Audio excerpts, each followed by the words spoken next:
चारों इमामों का इजमा है कि जो शख्स आपकी माँ का नाम पूछे वो जादूगर है, उसको माँ का नाम ना बताओ। चारों इमाम, इमाम अबू हनीफा, इमाम शाफी, इमाम अहमद बिन हम्बल, इमाम मालिक, माँ का नाम जो पूछता है वो साइंस क्या होती है। अगर तू एग्जैक्ट आपको सही बात बता रहा है तो इट्स वेरी इजी।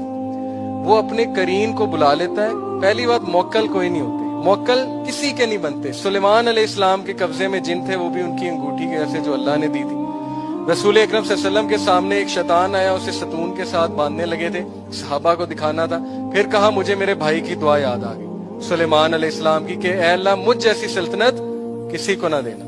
तो ये जो आम पीर फकीर और ये जो लोग हैं कहते हैं हमारे पास मोक्कल है, तो ये किस तरह का क्लेम है? ये क्या हजरत सुलेमान के रुतबे को पहुंच गए कि जिन इन्होंने कंट्रोल कर ली?